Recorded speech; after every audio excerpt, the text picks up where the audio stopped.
Dia nak cerita sini bukan mandi mari kotor ni, nak suci daripada haid ni bukan semata-mata mandi.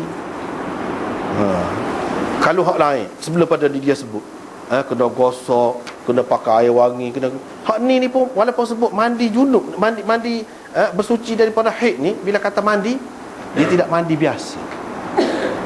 Dia tidak mandi biasa. Sebab mandi junub laju, dia ada kaedah. Dia ada peraturan dia. Dia ada kaifiat dia.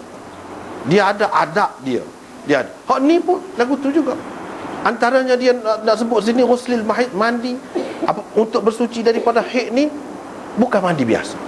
Kalau mandi biasa ni nak sejuk tubuh, tak ada apa, tak niat pun sejuk juga tubuh. Tak niat segar juga tubuh.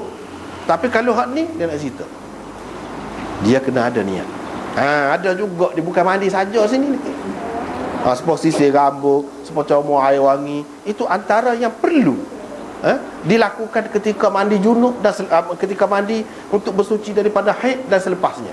Begitu juga hak kena ada juga niat. Niat. Niat ni pun ada juga. Jangan mandi gitu saja. Kena niat. Seperti mana mandi junub ada niat. Mandi mengangkat hadas tu lah. Junub kerana berjunub ada niat. Hak ni pun ada niat juga. Bukan mandi gitu saja. Kita kena ingat, walaupun kata mandi untuk bersuci daripada haid, bukan mandi saja gitu. Dah. Nombor satu sekali, dia kena ada niat. Tetapi benda ni benda khilaf. Dalam mazhab Hanafi, tak niat pun tak apa. Mandi saja seperti biasa. Asal mandi, kena mandi tu wajib. Mandi junub ke mandi ni tak perlu. Yang perlunya mandi, niat tu tak perlu. Tetapi mengikut Imam Bukhari, Imam Syafi'i dan ramai lagi hak lain-lain, dia kata kena niat. Imam Abu Hanifah mengatakan ambil air semaya pun tak perlu niat. Tak perlu niat belaka dia. Tak perlu niat belaka. Yang perlunya buat lagu tu. Ambil air semaya, sepuhan Nabi ajar lagu tu.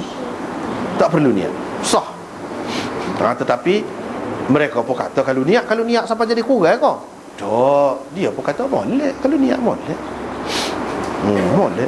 Imam Bukhari nak cerita, dia ada cara dia sendiri. Kalau kita tahu sebelum pada ni gosok, pakai air wangi gitu gini, apa sebab? Sebabnya ini mandi untuk bersuci daripada haid. Itulah sebabnya. Ambil berat sangat tu. Ada kaifiat dia, ada cara dia tu. Apa sebab? Kalau sebelum pada ni kita duk baca, apa sebab? Yang gini mau mandi ni. Pasal mandi ni mandi bersuci daripada haid. Dan dalam Quran orang sudah tanya, wa yas'alunaka 'anil mahid qul huwa adhan fa'tazilun nisaa fil mahid wa la taqrabuhunna hatta yadhhurna fa idza tatahharna. Bila mereka bersuci, bersuci itu lagu mana? Ni cara dia. Hak duk sebut beza daripada cara mandi biasa sebelum pada ni, coba kasturi gapo benar, bapa gitu mau tu. Pasal dia mandi untuk bersuci daripada haid. Tu kaitannya. Tu kaitan dengan hak bab sebelum pada ni. Jadi letak dulu kemudian pun tak ada makna. Jangan kita ingat sepatutnya ni duduk dulu. Apa ya tidak letak dulu. Tetap ada makna kepada orang yang cerdik. Sebab kita kata Quran, kalau lagu tu Quran orang boleh bertikai jugalah. Dah surah Makkiyah tu hak dulu kan. Sepatutnya letak depan lah Quran tu. Mula-mula baca hak tu lah. Hak Madaniyah tu duduk belakang. Apa yang duduk depan? Surah Baqarah, surah Nisa, surah ni semua ni Madaniyah, apa duduk depan. Orang boleh kata juga gitu. Tengok cara Imam Bukhari tu, dia ikut cara Quran. Bagi orang yang cerdik, dia tetap boleh kaitkan kesesuaian dia. Dengan sebab itu ulama-ulama ahli tafsir pun dia faham. Walaupun ni surah ni turun kemudian, surah ni Madaniyah, tetapi apa sebab duduk dulu, dia faham lah kau tu. Cuma kita tak mengaji, kita tak tahulah kau kaitan ke mana, apa dia sebenarnya lebih sesuai gitu. Seperti yang ada tertib ada sekarang. Hak tu Nabi suruh buat dah lagu tu. Kira-kiranya dia tahu dah lah. Walaupun dari segi kenyataannya dia kemudian, tapi hak sepatutnya dia letak dalam Quran dulu. Sebab tu Nabi suruh buat gitu. Kita tak boleh kata Nabi ni tak teratur lah cara dia buat. Itu berkenaan dengan surah, berkenaan dengan ayat pun lagu tu juga. Sadi duk kacak masalah menego. Pak kau neraka pula dah. Cerita neraka syurga pula dah. Apa sesuai? Okey, kak, kita kata buat buk lain lah. Kita lain. Cara kau berniaga lah setepat. Baru senang kita kata. Ni dok sini. Cara kau perempuan awal kota ni pun dua tempat sini. Waktu lain jauh tu. Di hujung Quran. Ni di awal Quran. Apa lagu tu? Akan lu tak sekali ke senang. Itu kita kata. Kalau buat lagu tu orang boleh tiru. Ya tak boleh tiru ni buat apa? Bisa dia saat ni je lah. Bercelaru dalam bercelaru pun tidak celaru sebenarnya. Nampak berselera, sebenarnya tidak berselera. Itu kelebihan dia ni. Tak apalah. Hadis ni sebenarnya hak tulah je. Hak tulah. Cuma lafaz dia berbeza sedikit. Dah hak tulah apa lafaz berbeza. Perawi dia tu berbeza. Perawi dia tu berbeza. Satu cerita benda yang memang berlaku. Orang ni royak lagu lain ayat dia. Orang ni royak lagu lain. Orang ni royak lagu lain. Tak apa, tidak menjejaskan asal cerita tu. Dan masing-masing royak guna bahasa dia sendiri. Walaupun dia telah jaga hak asal dia, tapi jaga-jaga pun tentu ada perbezaan. Itu beza, sebab tu beza. Tapi cerita tu asas dia sama, hak tu lah. Riwayat daripada Aisyah bahawa ada seorang perempuan Ansar. Kita tahulah bahawa Asma binti Yazid bin As-Sakan atau Asma binti Syakal tadi adalah perempuan Ansariyah. Bertanya Nabi SAW, bagaimana saya harus mandi untuk bersuci daripada haid? Rasulullah SAW bersabda, kamu ambillah sejepit kain yang dilumur kasturi dan bersihkanlah. 3 kali Nabi SAW kata lagu itu. Sebab tadilah dia tanya pula 3 kali itu lagu mana? Ini dia reka. Kemudian Nabi SAW terasa malu. Tadi tak ada sebut. Tadi tak ada sebut gitu. Nabi SAW terasa malu. Cuma dia kata subhanallah. Ini Nabi SAW terasa malu.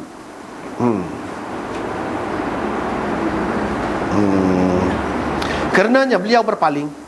Paling malu. Ataupun dia tak sira tu. Dia nak kira orang lain lah lebih sesuai. Atau Nabi SAW bersabda, bersihkanlah dengannya. Saya memberitahunya apa. Lepas tu Aisyah kata, saya pun pegang perempuan itu dan menariknya. Kemudian saya memberitahunya apa yang dimaksudkan oleh Nabi SAW. Hak tadilah juga. Cuma apa maksud Imam Bukhari buat tajuk ni? Apa maksudnya? Kita tengok nota 268. Antara tujuan Bukhari rahimahullah mengadakan bab ini ialah untuk menyatakan bahawa kaifiat mandi bersuci kerana haid itu berbeza sedikit daripada mandi bersuci kerana janabah. Perempuan-perempuan yang mandi bersuci daripada haid dikehendaki menggosok dengan bersungguh-sungguh setiap bahagian tubuhnya. Gosok molek di bahagian, seluruh bahagian, setiap bahagian tubuhnya. Ia juga dikehendaki membuka sanggul atau jalinan rambutnya supaya dibasahi air dengan sempurna. Tidak boleh sepa dulu, sepa mandi junub dulu. Mandi junub dulu kalau tak buka pun tak apa sanggul. Jalinan rambut tu, ekor rambut tu kan, kita jalin tu, tak buka pun tak apa. Yang pentingnya sapa ke kulit kepala. Tu je. Imam Bukhari nak cerita hak ni lain. Ni mandi untuk bersuci daripada haid. Ya dia buat suku ni apa? Sebab banyak berbeza. Walaupun hak tu pun mengangkat hadas besar juga, hak ni pun mengangkat hadas besar juga, tapi lain cara. Dan ia juga dianjurkan supaya menggosok atau menyapu kemaluan, kawasan-kawasan sekitarnya atau tempat-tempat lain yang terkena darah dengan cebisan kain atau kapas yang dilumur kasturi atau lain-lain pewangi yang sesuai. Ni kata suruh basuh sungguh-sungguh lagu mana? Tadi kan dia suruh tanya, tidak malu, tak sewi malu dah. Tapi mungkin kita tak tanya. Tak terfikir, tak terletak. Basuh sungguh-sungguh tu setara mana? Adakah luban-luban ni kena gosok juga? Telinga memanglah tu kena kata lain. Tetapi di bahagian kemaluan tu setara mana? Itu Imam Bukhari nak cerita. Dia kena setakat mana yang boleh dia korek lah, tapi jangan korek dalam sangat.